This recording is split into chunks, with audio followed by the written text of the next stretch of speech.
কলমি শাকের ফেলে দেওয়া অংশ থেকে পুনরায় কিভাবে আবার কলমি শাক পেতে পারেন, আজকে সেই ভিডিও আমি আপনাদের সাথে শেয়ার করব।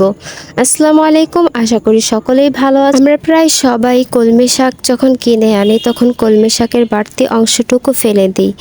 তো আমরা যদি সেই বাড়তি অংশটুকু না ফেলে সামান্য একটু পরিশ্রম করে যদি বারবার কলমি শাক খেতে পারি তাহলে তো মন্দ হয় না, তাই না বলেন?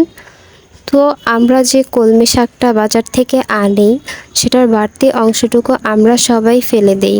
কিছু কিছু মানুষ যারা জানে তারা হয়তো ফেলে না, তারা আমার মতো করে লাগিয়ে ফেলে।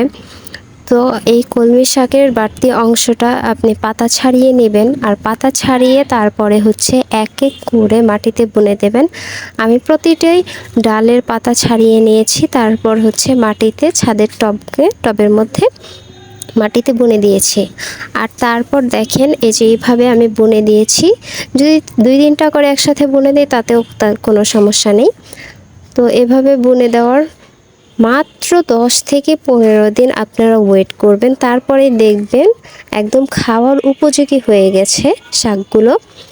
তো আমি ভাবিনি যে এত তাড়াতাড়ি শাক পাবো, আর শাকগুলো মাশাআল্লাহ এত সুন্দর হয়েছে। এই যে দেখেন একদম সবুজ শাকগুলো।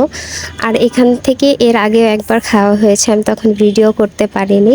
তো দ্বিতীয়বারের ভিডিওটা আমি করে নিয়েছি আপনাদের সাথে শেয়ার করার জন্য। আপনারা এইভাবে সামান্য একটু পরিশ্রম করে এত সুন্দর শাক পেতে পারেন। তো আমার ভিডিওটি যদি আপনাদের ভালো লেগে থাকে তাহলে অবশ্যই লাইক, কমেন্ট, শেয়ার করে দেবেন। ধন্যবাদ সবাইকে, ভালো থাকবেন, আল্লাহ হাফিজ।